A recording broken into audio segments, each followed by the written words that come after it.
Halo anak-anak, selamat bertemu dan selamat memulai tahun ajaran baru. Pada hari ini merupakan pertemuan pertama kita. Jadi hari ini kita akan membahas bab yang pertama, yaitu panggilan hidup sebagai umat Allah. Dalam bab yang pertama ini ada subtema yang akan kita bahas, yaitu berbicara tentang hidup manusia yang bermakna.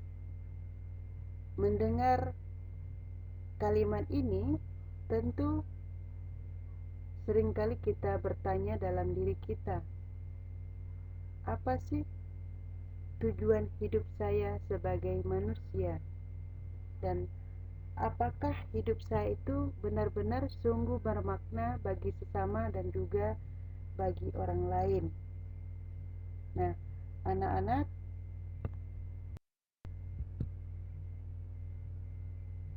Tuhan menciptakan manusia untuk mendapatkan kebahagiaan atau supaya hidup manusia itu bahagia.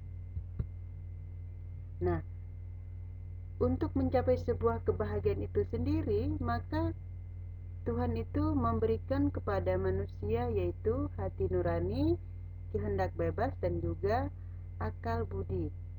Nah, dengan kehendak bebas dan juga akal budi dan juga hati nurani tersebut itulah manusia dapat mencari makna dan tujuan hidupnya.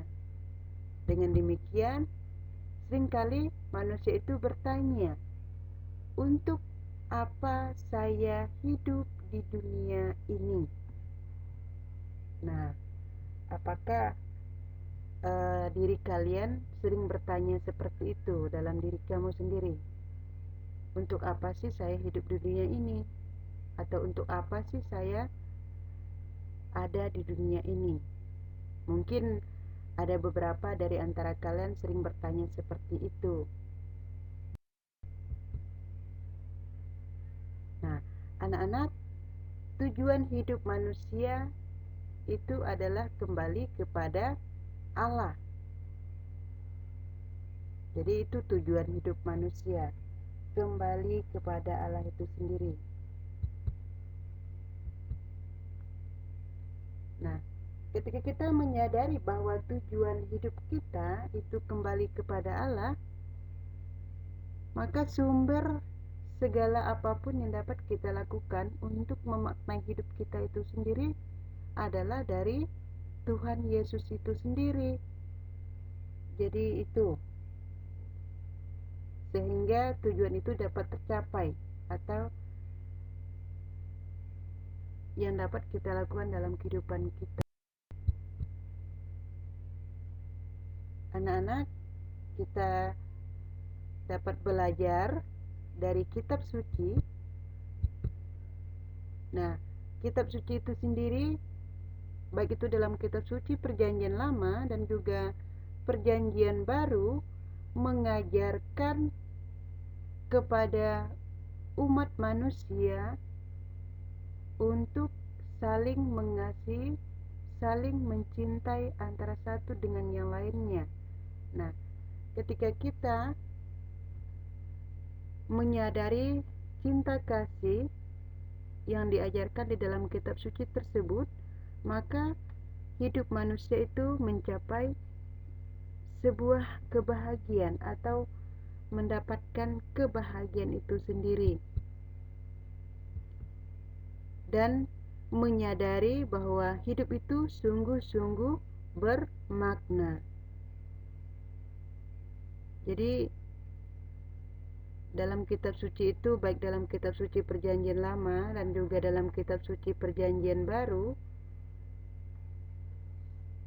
mengajarkan dan menghendaki bahwa setiap manusia itu sendiri mendapatkan sebuah kebahagiaan dan juga mendapatkan kehidupan yang benar-benar bermakna. Dengan demikian, maka kita perlu berjuang untuk mengisi hidup secara bermutu agar sungguh bermakna bagi Allah dan sesama. Jadi Yesus mengajarkan dan mengajak kita semua sebagai umat manusia untuk menyadari bahwa hidup manusia itu benar-benar bermakna, benar-benar berharga apabila yang kita lakukan itu sesuai dengan kehendak Allah.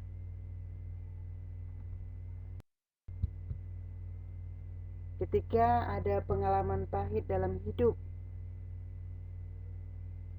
ketika kita mengalami dinamakan dengan keterpurukan, atau seringkali kita mengalami masa-masa sulit. Jadi apapun yang kita alami, apapun yang kita rasakan, itu ada hikmahnya di balik semua itu. Nah, kita harus bangkit dari keterpurukan yang mendera hidup kita itu sendiri. Kita harus sadar dan bersemangat kembali atas dasar kasih. Karena apa?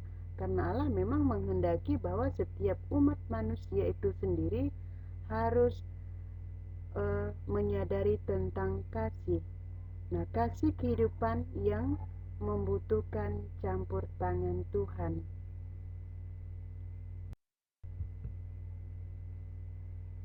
Bunda Maria dapat menjadi teladan hidup dalam menjalani kehidupan ini untuk senantiasa bekerja keras. Nah, tujuannya apa?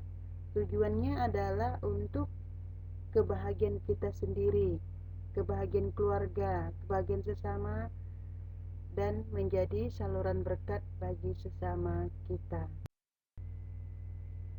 Anak-anak, Ibu mengajak kita semuanya untuk bersama-sama membaca 8 sabda bahagia Yesus. Jadi kita buka Injil Matius bab 5 ayat 1 sampai dengan 12. Sudah? Sudah kalian buka kitab sucinya?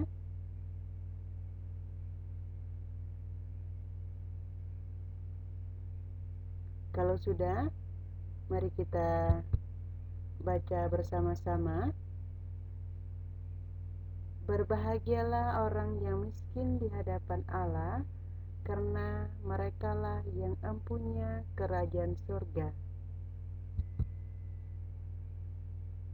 Berbahagialah orang yang berduka cita, karena mereka yang akan dihibur. Berbahagialah orang yang lemah lembut, karena mereka akan memiliki bumi. Berbahagialah orang yang lapar dan haus akan kebenaran, karena mereka akan dipuaskan. Berbahagialah orang yang murah hatinya, karena mereka akan beroleh kemurahan. Berbahagialah orang yang suci hatinya, karena mereka akan melihat Allah. Berbahagialah orang yang membawa damai, karena mereka akan disebut anak-anak Allah.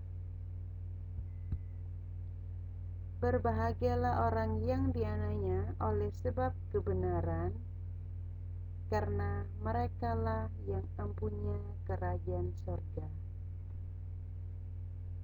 Jadi 8 sabda bahagia Yesus ini yang terdapat dalam Injil Matius bab 5 ayat 1 sampai dengan 12 itu menjelaskan bahwa manusia itu sendiri akan mendapatkan kebahagiaan,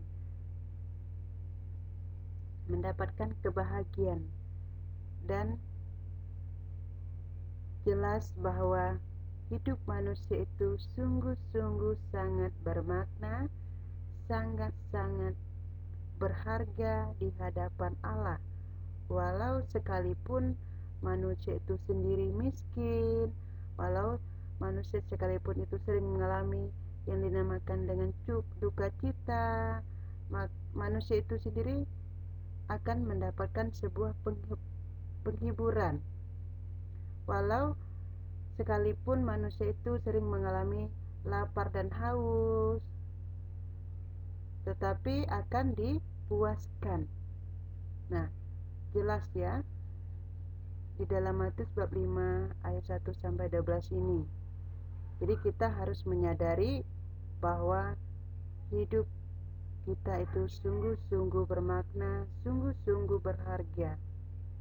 Dan Allah sendiri itu menghendaki kita untuk menyadari hal tersebut, sehingga kita mencapai dan kita mendapatkan yang dinamakan dengan kerajaan surga atau mendapatkan keselamatan itu sendiri.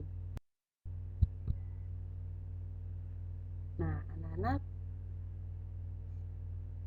setelah kita membaca kitab suci tersebut, apa yang bisa kita pelajari dari Injil Matius bab 5 ayat 1 sampai dengan 12 tentang sabda bahagia. Jadi dalam sabda bahagia itu sendiri yang terdapat dalam Injil Matius bab 5 ayat 1 sampai dengan 12, Yesus itu sungguh mengajarkan kepada kita bahwa hidup kita sangat bermakna, sangat berharga apabila kita hidup sesuai dengan kehendak Allah. Dengan demikian kita menjadi orang yang hidup penuh kebahagiaan. Tantangan dari sabda-sabda bahagia adalah agar kita membuka hati bagi Allah dan memperkenankannya mengubah hidup kita. Nah, ini yang seringkali sulit dilakukan dalam kehidupan kita sehari-hari. Ketika kita mengalami keterpurukan, ketika kita mengalami kesulitan, nah, kita seringkali sulit sekali untuk mengubah hidup kita, membuka hati kita bagi Allah, agar Allah itu bekerja dalam diri kita. Jadi itu yang sangat sulit untuk kita lakukan dalam kehidupan kita sehari-hari. Padahal dalam Injil Matius bab 5 ayat 1 sampai dengan 12 ini jelas mengajak kita untuk bersama-sama menyadari bahwa hidup kita itu benar-benar sangat berharga, benar-benar sangat bermakna. Tuhan Yesus sendiri memberikan kelegaan kepada mereka yang terpanggil untuk memasuki kerajaan-Nya. Sekalipun hidup terasa sangat sengsara, bernasib sial, dan tidak pernah nyaman akan dunia ini, namun sebagai pengikut Yesus yang sejati, kita akan mendapatkan kebahagiaan itu sendiri. Nah, kita akan mendapatkan kebahagiaan. Mengapa kita bisa mendapatkan kebahagiaan itu sendiri? Karena dari kasih Allah. Allah itu sendiri tidak pernah melepaskan manusia. Dia selalu menepati janjinya. Karena kasih Allah itu tidak pernah terlepas dari awal sampai akhir hidup manusia itu sendiri. Perlu kita sadari bahwa ketentraman hidup dunia adalah berkat dari Allah yang membuat kita senang. Namun, penderitaan dunia adalah berkat yang membuat kita semakin bertumbuh. Nah, anak-anak, itulah materi kita hari ini berkaitan dengan hidup manusia yang bermakna. Jadi ibu berharap apa yang sudah kita bahas hari ini dan juga yang sudah ibu jelaskan pada hari ini sungguh-sungguh membuat hidup kita itu bermakna, dan ibu berharap semoga kalian semua dapat menyadari tentang diri kamu itu adalah benar-benar sangat berharga, sangat bermakna di hadapan Allah, walau sekalipun kita memiliki kekurangan, baik itu dari segi fisik dan lain sebagainya, tetapi Allah itu memberikan dan mengajak kita untuk menyadari bahwa hidup kita itu sungguh-sungguh bermakna. Nah, di akhir pelajaran ini, Ibu memberikan tugas untuk kalian. Jadi kalian menuliskan refleksi diri tentang makna hidup bagi dirimu dan apa saja yang perlu kamu lakukan sebagai pelajar untuk mengisi hidupmu secara berkualitas dan juga bermutu, atau hidupmu secara berkualitas dan bermutu. Nah, hasil refleksi tersebut itu nanti ketika kita masuk, kalau sudah tidak ada penyakit corona ini, jadi ibu minta kalian untuk bisa pajang di kelas kita nanti ya. Jadi ibu berharap kalian bisa mengerjakan tugas itu dengan baik, sehingga kalian bisa benar-benar menyadari tanggung jawab kamu sebagai umat Allah itu sendiri, atau sebagai manusia yang sungguh bermakna.